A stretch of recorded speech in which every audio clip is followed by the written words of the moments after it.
आदाब नाजरीन, खबरनामे में आपका इस्तकबाल है। मैं हूं आपके साथ रेशमा फारूकी। आइए तफसील से अब खबरों पर नजर डालते हैं।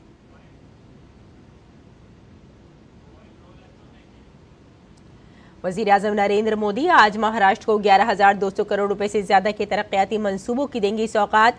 वीडियो कॉन्फ्रेंसिंग के जरिए पूरे मेट्रो के एक सेक्शन का करेंगे इफ्तिताह।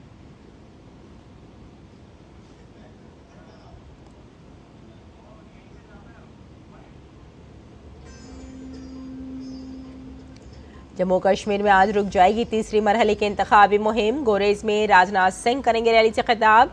पीडीपी और नेशनल कॉन्फ्रेंस के लीडर भी उतरे पूरे दमखम के साथ मैदान में।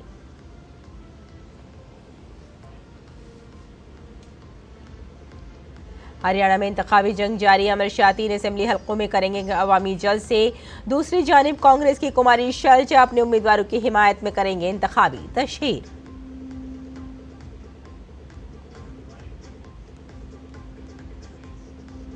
वज़ीर आज़म नरेंद्र मोदी आज मन की बात प्रोग्राम के जरिए हम वतनों से करेंगे अपने ख्यालात का इश्तराक।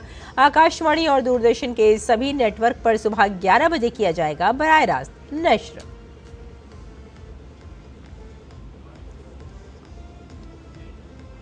तमिलनाडु में आज वजीर आला स्टालिन के बेटे उदयनिधि स्टालिन नायब वजीर आला के ओहदे का लेंगे हलफ। वे संथल बालाजी समेत 4 दीगर वुज़रा भी लेंगे हलफ। बीजेपी ने वजीर आला स्टालिन की कुनबा परवरी की पॉलिसी को बनाया हदफ तनकीद।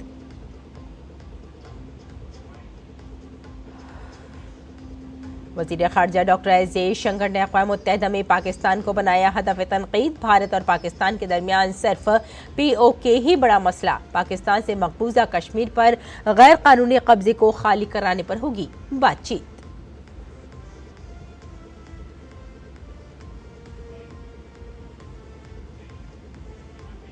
इसराइल के वज़ीर आज़म नेतन्याहू ने कहा, हमारे हदफ को हासिल करने के लिए नसरुल्लाह का खात्मा था ज़रूरी। हिज़्बुल्लाह लीडर की हलाकत को बताया तारीख़ी लम्हा। ईरान ने बुलाई अक़वाम मुत्तहिदा की सलामती कौंसिल की मीटिंग।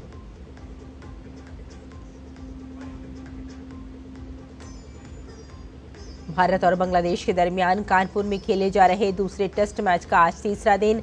बारिश की वजह से 2 दिन में हुआ सिर्फ 35 ओवर का मैच। दूसरी जानिब बांग्लादेश के खिलाफ T20 सीरीज के लिए सूर्या कुमार की क़यादत में भारतीय टीम का हुआ ऐलान।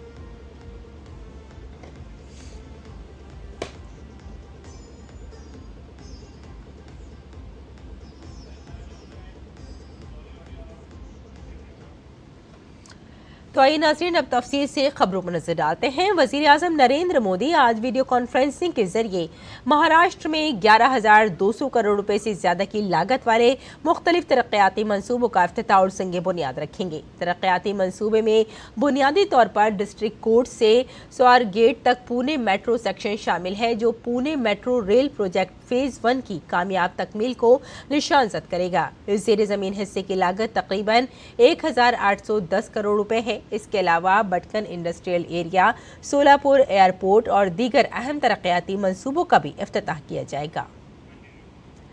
आगे बढ़ते हैं। जम्मू कश्मीर में असेंबली इंतखाबात के तीसरे मरहले की मुहिम का आज आखिरी दिन है। इस मरहले में 40 सीटों पर 1 अक्टूबर को वोटिंग होगी। इनमें से 16 सीटें कश्मीर में और 24 सीटें जम्मू डिवीजन में हैं। पहले मरहले में 61% और दूसरे मरहले में 56% से ज्यादा वोटिंग रिकॉर्ड की गई है। वोटों की गिनती 8 अक्टूबर को होगी। इस सिलसिले में बीजेपी के सीनियर लीडर इंतखाबी मुहिम के लिए मैदान में उतरे हैं। वज़ीर दिफा और भारतीय जनता पार्टी के सीनियर लीडर राजनाथ सिंह जम्मू कश्मीर के गुरेज असेंबली हल्के में जलसा आम से खिताब करेंगे। राजनाथ सिंह गुरेज से बीजेपी उम्मीदवार फकीर मोहम्मद खान के लिए मुहिम चलाएंगे। राजनाथ सिंह गुरेज के जरिए जेवर स्टेडियम में एक रैली से खिताब करेंगे और आवाम से पार्टी के हक में वोट देने की अपील करेंगे। जम्मू कश्मीर में असेंबली इंतखाबात के तीसरे मरहले की मुहिम का आज आखिरी दिन है। इसी सिलसिले में बीजेपी के सीनियर लीडर इंतखाबी मुहिम के लिए मैदान में उतरे हैं। वज़ीर दिफा और भारतीय जनता पार्टी के सीनियर लीडर राजनाथ सिंह जम्मू कश्मीर के गुरेज असेंबली हल्के में जलसा-ए-आम करेंगे। राजनाथ सिंह गुरेज से बीजेपी उम्मीदवार फकीर मोहम्मद खान के लिए इंतखाबी तशहीर करेंगे। राजनाथ सिंह गुरेज के जेवर स्टेडियम में एक रैली से खिताब करेंगे और आवाम से पार्टी के हक में वोट देने की अपील करेंगे।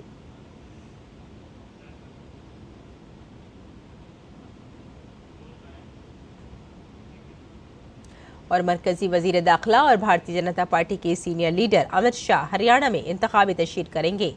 अमित शाह हरियाणा के 3 असेंबली हलकों में मुख्तलिफ जलसों से खिताब करेंगे। सबसे पहले अमित शाह हरियाणा के गुड़गांव के बादशाहपुर असेंबली हलके के ढोरका गांव में इंतखाबी रैली से खिताब करेंगे। इसके बाद अमित शाह महेंद्रगढ़ के नंगल चौधरी असेंबली हलके की अनाज मंडी में एक रैली करेंगे। वहीं दोपहर में अमित शाह करनाल के इंद्री असेंबली हलके के जय हनुमान स्टेडियम कुंजपुरा में तीसरे जलसा आम से खिताब करेंगे और आवाम से बीजेपी उम्मीदवार की जीत को यकीनी बनाने की अपील करेंगे। और हरियाणा में तमाम सियासी जमातें इंतखाबी मैदान में पूरे दमखम के साथ उतरी हुई हैं। कांग्रेस लीडर कुमारी शैलजा मुख्तलिफ असेंबली हलकों में अपनी पार्टी के उम्मीदवारों की हिमायत में मुनक्किद होने वाले जलसों में शिरकत करेंगी। कांग्रेस पार्टी के मुख्तलिफ उम्मीदवार आज कालका, सधूरा, जगाधरी, अंबाला, छावनी और पंचकुला में इंतखाबी मुहिम चलाएंगे। वज़ीर-ए-आज़म नरेंद्र मोदी आज सुबह 11 बजे ऑल इंडिया रेडियो पर मन की बात प्रोग्राम में हमवतनों के साथ अपने ख्यालात का इजहार करेंगे। ये मन की बात प्रोग्राम की 114वीं किस्त होगी। पीएम मोदी के तीसरी बार वज़ीर-ए-आज़म का ओहदा संभालने के बाद मन की बात का ये चौथा प्रोग्राम होगा। ये प्रोग्राम ऑल इंडिया रेडियो और दूरदर्शन के तमाम networks, all India radio news website और न्यूज़ एयर मोबाइल ऐप पर नश्र किया जाएगा। ग्रेटर नोएडा में मुनक्किद होने वाला यूपी इंटरनेशनल ट्रेड शो आज अख्ताम पजीर हो जाएगा। इस मौके पर मरकजी वजीर पीयूष गोयल अख्तामी तकरीब से खिताब करेंगे। इससे कबल 25 सितंबर को इंडिया एक्सपो सेंटर और मार्ट ग्रेटर नोएडा में बैनुल-अक़वामी तिजारती नुमाइश का इफ्तिताह किया गया था। रियासत के तमाम 75 GI टैग मसनूआत ने बैनुल-अक़वामी तिजारती नुमाइश में अपनी मजबूत मौजूदगी दर्ज कराई। इन मसनूआत में 58 दस्तकारी, ओक, 17 ज़रई और ग़िज़ाई मसनूआत शामिल हैं। इसमें 23 GI टैग शुदा मसनूआत ने काशी के भरपूर दस्तकारी के विरसे और कारीगरों के हुनर को पेश किया और खूब सुर्खियां बटोरी।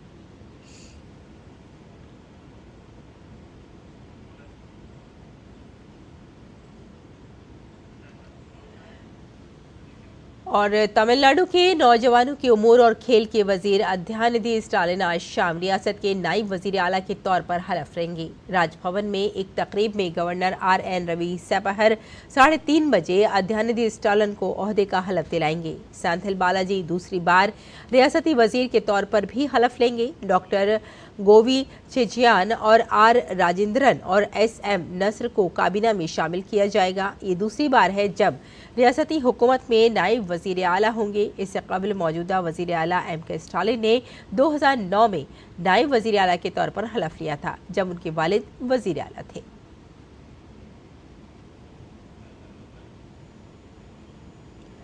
आगे बढ़ते हैं। बीजेपी के तर्जुमान शहजाद पूनावाला ने तमिलनाडु के वजीर आला MK स्टालिन के बेटे अदयानिधि स्टालिन की नायब वजीर आला के तौर पर तकर्री पर इंडी इत्तेहाद को निशाना बनाया है। उन्होंने कहा कि इंडी इत्तेहाद में 2 ही सुतून है, एक खानदान और दूसरा है करप्शन।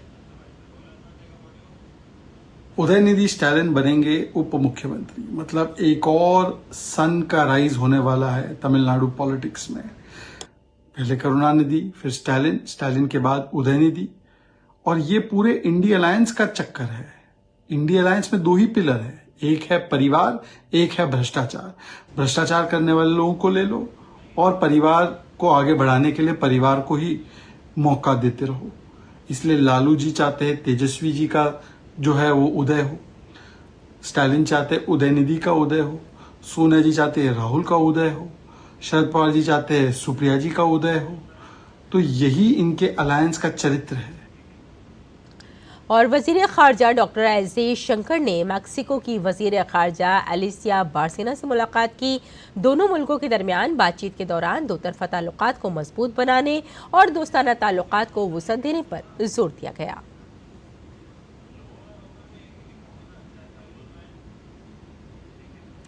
वज़ीर ख़ारजा डॉक्टर एस जयशंकर ने अक़वाम मुत्तहिदा की जनरल असम्बली की 79वीं इजलास से खिताब करते हुए पाकिस्तान पर शदीद तनक़ीद की है। उन्होंने कहा कि पड़ोसी मुल्क के साथ सिर्फ एक ही मसला हल होना है और वो है पाकिस्तान की जानिब से गैर कानूनी तौर पर मकबूजा भारतीय सरजमी को खाली कराने का मसला। दहशतगर्दी के मामले पर वज़ीर ख़ारजा ने कहा कि पाकिस्तान की सरहद पर दहशतगर्दी की पॉलिसी कभी कामयाब नहीं होगी और उसे इसकी सज़ा भुगतनी पड़ेगी।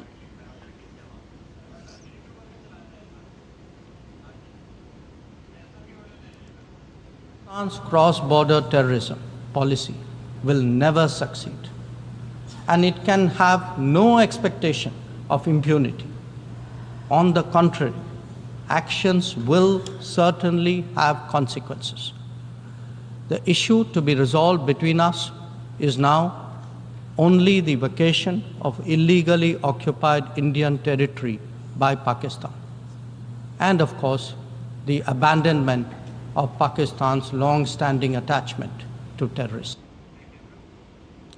और गुजरात के द्वारका से तकरीबन 6 किलोमीटर दूर हाईवे पर कल शाम 4 गाड़ियों के दरमियान जबरदस्त तसादुम हुआ। हादसे में 7 अफराद जाँ बहक और 12 से जायद जख्मी हो गए हैं। जख्मियों को द्वारका सिविल अस्पताल में दाखिल कराया गया है। अंबालिया नेशनल हाईवे पे एक भयंकर एक्सीडेंट हुआ होटल के सामने। जैसे हमारी टीम वगैरह पहुंची वहाँ तो लेकिन वहाँ सिविल प्रशासन ही पहुंच गया था और एसडीआरएफ ने फायर ब्रिगेड ने तब तक उनको कुछ घायलों को रेस्क्यू कर लिया था। फिर हमने वगैरह सर्च वगैरह किया, सामने द्वारा गाड़ी को चेक वगैरह किया तो मतलब जो भी घायल थे उसमें अभी जानकारी मिल रही है कि मृत्यु की जो 8 लोगों की मृत्यु हो गई है, बाकी इंजर्ड थे उनको रेफर कर दिया द्वारका हॉस्पिटल में। आइए आगे बढ़ते हैं। हिजबुल्लाह के सरबराह हसन नसरुल्लाह के कत्ल की तस्दीक के बाद इस्राएली वज़ीर आज़म बेंजामिन नेतन्याहू ने कहा है कि इसराइल के लिए अपने जंगी अहदाफ के हुसूल के लिए हिजबुल्लाह के रहनुमा का कत्ल ज़रूरी था। नेतन्याहू ने इसे एक अहम मौक़िफ़ करार देते हुए कहा कि इससे मशरिक़ वस्ता में ताकत का तवाज़ुन बदल जाएगा। उन्होंने ये भी कहा कि आने वाले दिन चैलेंजिंग पर होंगे। उन्होंने ये भी कहा कि हसन नसरुल्लाह की मौत से हमास के हाथों 7 अक्टूबर के दौरान यरगमाल बनाए गए अफराद की वापसी में भी मदद मिलेगी। इधर ईरान ने हसन नसरुल्लाह की हलाकत के बाद अक़वाम मुत्तहिदा की सलामती कौंसिल का इजलास तलब किया है। और हिंदुस्तान ने वर्ल्ड फूड इंडिया 2024 में बड़ी कामयाबी हासिल की है। फूड प्रोसेसिंग इंडस्ट्रीज की वजारत के जरिए 19 से 22 सितंबर 2024 तक भारत पवेलियन नई दिल्ली में मुनक्किद होने वाले इस मेगा फूड इवेंट में 20 ममालिक के 1557 नुमाइश कुनंदगान और पवेलियन मौजूद रहे। 108 ममालिक के 809 खरीदारों और 2390 गैर मुल्की मंदूबीन की नुमाया शिरकत थी और दुनिया ने खुराक के शोबे में भारत की सलाहियत, तरक्की और टेक्नोलॉजी को करीब से देखा।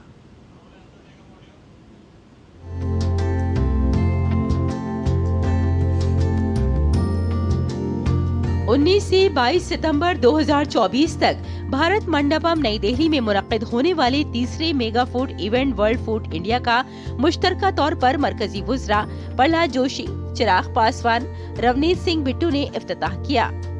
इस प्रोग्राम ने PLISFBI PMKSY स्कीमों के तहत 67 मकामात पर 5,135 करोड़ रुपए की सरमायाकारी के साथ फूड प्रोसेसिंग स्कीम के तहत 2,351 करोड़ रुपए के माइक्रो यूनिट्स का भी इफ्तिताह किया। इस प्रोजेक्ट के तहत 25,000 मुस्तफिदीन को क्रेडिट से मुंसलिक इमदाद फराहम की और PMFME के तहत 70,000 SHG मेंबरान को 245 करोड़ रुपए की सीड कैपिटल मंजूर की गई। इस प्रोग्राम में हुकूमत के 100 रोजा एक्शन प्लान की कामयाबियों पर भी रोशनी डाली गई। वर्ल्ड फूड इंडिया 2024 के इफ्तिताही दिन एक CEO गोलमेज का भी एहतमाम किया गया। देश की अर्थव्यवस्था को और मजबूती देने में फूड प्रोसेसिंग इंडस्ट्री का एक महत्वपूर्ण योगदान रहा है और आने वाले दिनों में इसको और कैसे बढ़ाया जा सके उस क्षेत्र में, उस दिशा में हम लोग मिलकर कार्य कर रहे हैं। मेगा फूड इवेंट को हुकूमत हिंद की 9 वजारतों और महकमों के साथ 8 मुताल्लिका इदारों और 26 रियासतों की मदद हासिल थी। इस तकरीब में 1,557 नुमाइश कुनंदगान, 20 मुल्की पवेलियन और 108 ममालिक के 809 खरीदारों और 2,390 गैर मुल्की मंदूबीन की नुमाया शिराकत देखने में आई। 9 नुमाइशी हॉल्स में 70,000 मुरब्बा मीटर के वसी रकबे पर फैले हुए इस इवेंट ने फूड प्रोसेसिंग इंडस्ट्री में ताज़ा तरीन पेशरफ्त को जाहिर करने के लिए एक जामी प्लेटफॉर्म फराहम किया। तकरीब में 100 से जायद वन डिस्ट्रिक्ट वन मसनूआत की नुमाइश भी की गई। तकरीब में 6 वजारती वफूद समेत 16 बैनुल-अक़वामी वफूद ने शिरकत की। जापान ने एक पार्टनर मुल्क के तौर पर हिस्सा लिया, जबकि ईरान और वियतनाम ने तवज्जो मरकूज ममालिक के तौर पर हिस्सा लिया। ये जो सेक्टर है, दिस इज सनराइज सेक्टर, इसकी बहुत इम्पोर्टेंस है। हमारे पास करीबन 2014 से 7 बिलियन का फॉरेन डायरेक्ट इन्वेस्टमेंट आया है और ये सेक्टर एम्प्लॉयमेंट की नज़रिए से भी बहुत इम्पोर्टेंट है। प्रोग्राम में हिंदुस्तानी खानों में बहुत सी इख्तरात देखी गयी, जबकि वेज और आयुष डाइट में लोगों की दिलचस्पी भी नजर आई। 4 रोजा प्रोग्राम 40 सेशंस पर मुश्तमिल था, जिसमें मौज़ूआती, रियासती, लाइन मिनिस्ट्री और मुल्क और तंजीम के सेशंस का भी इनेकाद किया गया। 13 मसनूआती सेशंस में अहम मौज़ूआत जैसे सिफर फुजला, ज्यादा से ज्यादा कीमत, पायदार पैकेजिंग, रेडिएशन, फूड सेफ्टी वगैरह पर फूड प्रोसेसिंग और इससे मुंसलिक शोबों में गहराई से तबादला ख्याल किया गया। मजीद बरआं 8 रियासती मरकूज पैनल मुबाहिसे और एपिडा और DPIIT लाइन वजारतों के जरिए 10 खुसूसी सेशन बशमूल सनत से मुताल्लिक चैलेंजों पर तबादला ख्याल किया गया। डिस्प्ले बनाए गए हैं और यहाँ उन उत्पादों को रखा गया है जो कि इन देशों में प्रमुखता से उपयोग किए जाते हैं और मूल रूप से ये भारतीय उत्पाद हैं, भारतीय खाद्य पदार्थ हैं और जो कि अब दुनिया के कोने कोने में पहुंच चुके हैं। एक आलमी फूड रेगुलेटर समिट 2024 जिसका एहतमाम food safety and standards authority of India ने वर्ल्ड फूड इंडिया के ताउन से 20 से 21 सितंबर 2024 तक किया है। इसने 70 से ज्यादा ममालिक के नुमाइंदों को इकट्ठा किया। अपीडा का मानना है कि इस टाइप के आयोजन से एक्सपोर्टर्स, निर्यातकों को, जो फार्मर प्रोड्यूसर ऑर्गेनाइजेशंस हैं, फार्मर्स हैं, उनको फ़ायदा मिलता है कि एटलीस्ट वो अपना प्रोडक्ट दिखा पाते हैं इस प्लेटफॉर्म पर। दूसरा, वो सीख पाते हैं दूसरों के प्रोडक्ट को देखकर। प्रोग्राम में स्टार्टअप ग्रैंड चैलेंज मुनक्किद किया गया। NIFTEM कुंडली के साथ 11 कंपनियों, 3 तरक्याती शिराकतदारों और साथ में 4 तालीमी और तहकीकी तंजीमों के दरमियान शिराकतदारी भी शामिल की गई। इन मुफाहमत नामों में ताउन पर मबनी तहकीकी प्रोग्रामों के कामयाब निफाज, नई मसनूआत की तैयारी, सेंटर्स ऑफ एक्सीलेंस के क़याम, तलबा की जगह के साथ साथ इंक्यूबेशन से मुताल्लिक सरगर्मियों पर तवज्जो मरकूज की गई। ये प्रोग्राम भारत के खुराक के शोबे की बढ़ती हुई साख और तरक्की की भी अक्कासी करता है। अजय द्विवेदी की रिपोर्ट, DD न्यूज़ उर्दू खबरें। और आइए नाजरीन, अब नजर डाल लेते हैं दिल्ली से शाये कुछ उर्दू अखबारात पर।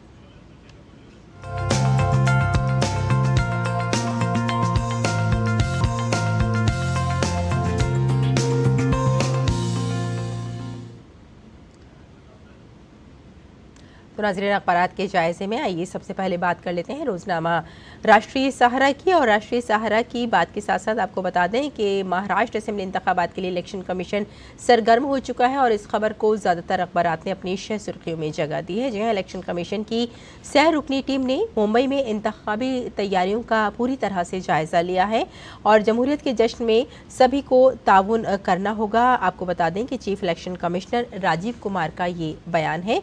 और साथ ही कुछ और खबरों पर अगर नजर डालें महाराष्ट्र असेंबली इंतखाबात से जुड़ी हुई, तो आपको बताते चलें कि उद्धव ग्रुप के 60 उम्मीदवारों की पहली फहरिस्त तैयार हो चुकी है और साथ में शिवसेना के एक लीडर ने मुस्लिम उम्मीदवार को टिकट देने का मुतालबा किया। और अगली खबर पर भी आइए नजर डाल लेते हैं। सिद्धारमैया के खिलाफ CBI जांच के लिए हाई कोर्ट में अर्जी दी गई है। और साथ में आपको बताते चलें कि हिंदुस्तान और बांग्लादेश टेस्ट मैच दूसरे दिन का खेल बारिश की नज़र हो गया है। जी हां, कल रुक रुक कर बारिश होती रही है, जिसके बाइस ये जो मैच कल हो रहा था हिंदुस्तान और बांग्लादेश का, ये टेस्ट मैच नहीं हो सका। और आपको फिर से एक बार बता दें कि इसी मैच की वजह से आज अगर बात करें तो महकमा मौसमियात ने इतवार को यानी आज भी बारिश की पेशगोई की है, लेकिन ये देखने वाली बात होगी कि अब भी ये मैच में जो दिलचस्पी है वो उसी तरह से बनी हुई है और जो मैच शायकीन हैं वो इस मैच का बेसब्री से इंतज़ार कर रहे हैं कि अगर आज मौसम साफ़ रहा तो फिर से हिंदुस्तान और बांग्लादेश का जो मैच है, टेस्ट मैच है, वो देखने का मौका मिलेगा। और अब आगे बढ़ जाते हैं, अगली खबर पर नज़र डाल लेते हैं नाजरीन। ये खबर हमने ली है रोज़नामा हिंदुस्तान एक्सप्रेस से और ये खबर है कि नेपाल में मुसलसल बारिश से हर तरफ सैलाब का नज़ारा देखने को मिल रहा है। कई शहर ज़ेर-ए-आब भी बताए जा रहे हैं और तकरीबन 50 अफराद जाँ बहक भी हैं। जी हाँ, हिंदुस्तान के का जो ये पड़ोसी मुल्क है नेपाल, इस वक्त कुदरत का जो कहर है वहाँ नाजिल है और मुल्क में लगातार हो रही बारिश से लोगों को काफ़ी परेशानी का सामना करना पड़ रहा है। हर तरफ सैलाब का नज़ारा देखने को मिल रहा है, चारों तरफ पानी ही पानी बताया जा रहा है। और साथ में आपको यहाँ ये भी बता दें कि जो शहरी हैं वो काफ़ी खौफ व हरास का शिकार हैं, बहुत दहशत में ज़िंदगी गुजार रहे हैं क्योंकि बताया गया है कि जो घर है उसमें पानी भर गया है, जिसकी वजह से खाने पीने की भी दिक्कत आ रही है। यानी कुल मिलाकर ये कह सकते हैं कि नेपाल में इस वक्त जो कुदरती कहर का अजाब है, इस वजह से वहाँ आम लोग काफ़ी परेशान है। ये अलग बात है कि इंतज़ामिया पूरी कोशिश कर रही है कि लोगों को इस मुश्किल से निकाला जा सके। साथ ही साथ आपको यहाँ ये भी बताते चलें कि अमेरिका में समुद्री तूफ़ान हेलन के बायस 26 अफराद हलाक हो चुके हैं। जहाँ नेपाल में जहाँ बारिश की वजह से सैलाब का नज़ारा है, वहीं अमेरिका में समुद्री तूफ़ान हेलन ने भी तबाही मचा रखी है और 26 अफराद इसमें भी हलाक बताए जा रहे हैं। कुल मिलाकर ये कह सकते हैं कि जो इस मुतासिरा इलाके हैं, नेपाल की बात करें या फिर अमेरिका की, वहाँ पूरी तरह से कोशिश की जा रही है कि लोगों को बाज़ाबातकारी के लिए कुछ टीमें वहाँ भेजी जाएँ। और आइए अब बढ़ जाते हैं आगे, कुछ और ख़बरें देख लेते हैं क्योंकि ये भी जो ख़बर है काफ़ी अहम हो जाती है। अक़वाम मुत्तहिदा में हिंदुस्तान ने पाकिस्तानी वज़ीर आज़म के ख़िताब की मज़म्मत की है। जी हाँ, हिंदुस्तान ने अक़वाम मुत्तहिदा में पाकिस्तान पर कड़ी तनक़ीद करते हुए कहा है कि उसकी दहशतगर्दी को फ़रोग़ देने, अलक़ायदा के सरबराह के साथ और दीगर कई इस तरह के जो मौज़ूआत हैं वो उठाए गए हैं और पाकिस्तान को तनक़ीद का निशाना बनाया गया है। ख़ास तौर से अगर कहा जाए कि हिंदुस्तान ने कहा है कि पाकिस्तान दहशतगर्दी का पूरी तरह से मस्कन बना हुआ है और ख़ास तौर से आम और अक़लियतों पर वहाँ पर जो जुल्म किया जा रहा है उसकी वजह से भारत ने पाकिस्तान को निशाना बनाया है। और आइए अब एक और ख़बर देख लेते हैं। डिजिटल इनकलाब ने शुमाल मशरक़ में आम लोगों की ज़िंदगी को आसान बना दिया है। जहाँ लोकसभा स्पीकर ओम बिरला ने हफ्ते को कहा है कि डिजिटल इनकलाब ने मुल्क के दूर दराज शुमाल मशरक़ इलाके में आम लोगों की ज़िंदगियों को बहुत आसान बना दिया है। कॉमनवेल्थ पार्लिमानी एसोसिएशन जोन 3 कॉन्फ्रेंस में शिरकत के लिए मिज़ोरम के दौरे पर आए थे। बहरहाल ये था अखबारात का जायज़ा और आइए अब लौटते हैं बुलेटिन की जानिब, कुछ और खबरें देख लेते हैं। भारतीय क्रिकेट कंट्रोल बोर्ड ने बांग्लादेश के खिलाफ 3 T20 मैचों की सीरीज़ के लिए भारतीय टीम का ऐलान कर दिया है। इस सीरीज़ के लिए शुभमन गिल और यशस्वी जायसवाल को आराम दिया गया है, जबकि अभिषेक शर्मा को एक बार फिर मौका दिया गया है। भारतीय टीम सूर्या कुमार यादव की क़यादत में इस सीरीज़ में उतरेगी, जिन्होंने जुलाई में श्रीलंका के खिलाफ टीम की कमान भी संभाली थी। सेलेक्टर्स ने संजू सैमसन और साथ में आपको बता दें कि जितेश शर्मा को बतौर विकेट कीपर शामिल किया है।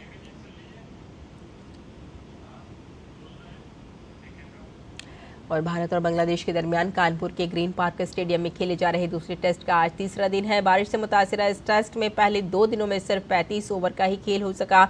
दूसरे दिन एक गेंद भी ना फेंकी जा सकी। इससे कबल मैच के पहले दिन बांग्लादेश ने 35 ओवर में 3 विकेट पर 107 रन बनाए।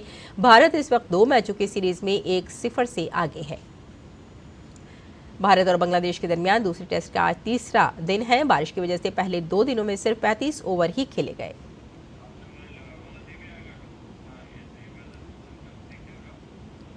और आइए अब नजर डालते हैं मौसम के मिजाज पर।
तो नाज़रीन, खबरनामे में फिलहाल इतना ही। इजाज़त दें, आदाब।